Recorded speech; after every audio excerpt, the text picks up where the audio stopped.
Olá! Nesta análise, a gente vai fundo no predador mais letal da Terra.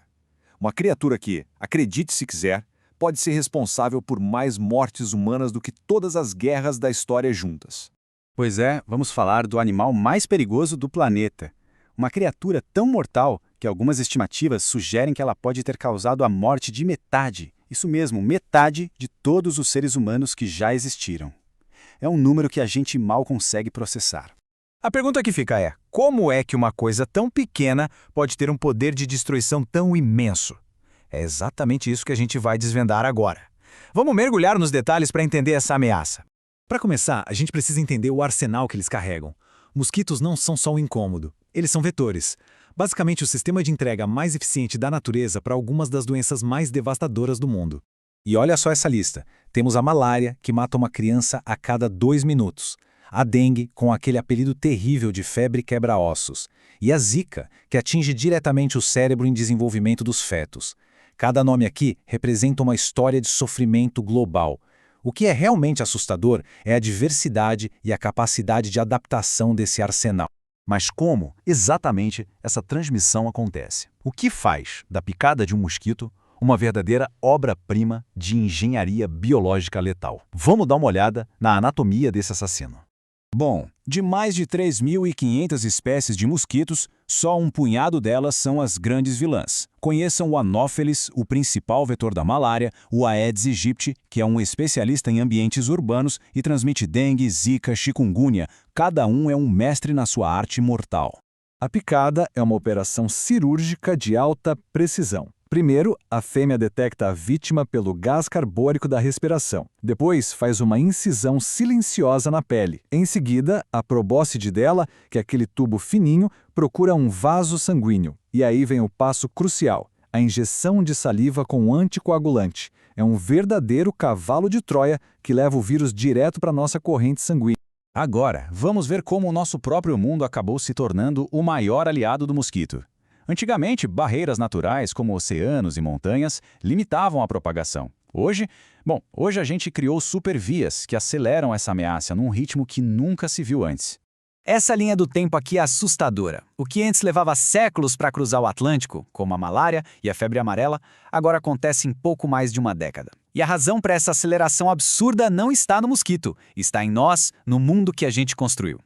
Pensa só nisso. Uma pessoa infectada embarca num avião.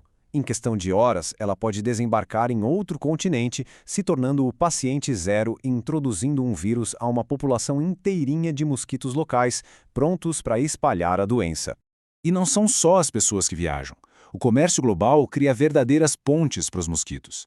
Pneus usados, por exemplo, acumulam água da chuva e viram o berçário perfeito para os ovos. Eles viajam como passageiros clandestinos em navios e podem eclodir a milhares de quilômetros de distância. E soma tudo isso às mudanças climáticas. Um planeta mais quente expande o território dos mosquitos para novas áreas e ainda por cima acelera o ciclo de vida deles. Isso não significa só mais mosquitos. Significa populações explodindo em número, o que aumenta exponencialmente as chances de transmissão de doenças. Diante dessa ameaça que só cresce, a humanidade, claro, não ficou parada. A gente está numa espécie de corrida armamentista evolutiva contra o mosquito. Mas, como em qualquer guerra, o nosso inimigo se adapta, evolui e contra-ataca. Nós tivemos vitórias importantes sim. Ferramentas simples como mosquiteiros com inseticida salvaram milhões de vidas. O problema é que a nossa principal arma química, os pesticidas, está perdendo eficácia. Os mosquitos estão simplesmente desenvolvendo resistência, o que nos força a buscar novas frentes de batalha. E essa nova frente é a biotecnologia. A ideia de modificar geneticamente os mosquitos para controlar a população deles é incrível. Mostra um potencial enorme, como os testes no Brasil comprovaram. Só que isso nos coloca diante de um dilema profundo. Até onde a gente está disposto a ir? Quais são os riscos de reescrever o código da vida para combater uma doença? A velocidade com que a zika se espalhou pelo mundo foi um verdadeiro alerta. Mostrou quão vulneráveis nós estamos e levanta uma questão que não dá para evitar. Será que o mosquito pode ser o vetor da próxima grande pandemia? O grande problema, como essa citação destaca, é que os vírus não conhecem fronteiras. Mas a nossa resposta a eles, infelizmente, é toda fragmentada por essas mesmas fronteiras. A cooperação global é, sem dúvida, a nossa arma mais poderosa, mas também é a mais difícil de colocar em prática. E o alvo está sempre se movendo. Os vírus e os mosquitos estão em constante evolução. É como lutar contra um inimigo que pode mudar de rosto a qualquer momento. Uma espécie que hoje é inofensiva pode se tornar o vetor de uma nova praga amanhã. E este é talvez o ponto mais crucial. Quando a gente pensa em ameaças existenciais, raramente olhamos para baixo, para o micro. Mas a história nos adverte, de novo e de novo, que as maiores catástrofes podem vir dos menores seres. E a pergunta que fica é se nós estamos realmente preparados. A luta contra o mosquito não é só sobre ciência ou saúde pública. É um teste para a nossa capacidade de cooperar, de inovar e, no fim das contas, de garantir a nossa própria sobrevivência. O que a gente fizer a seguir vai definir o nosso futuro.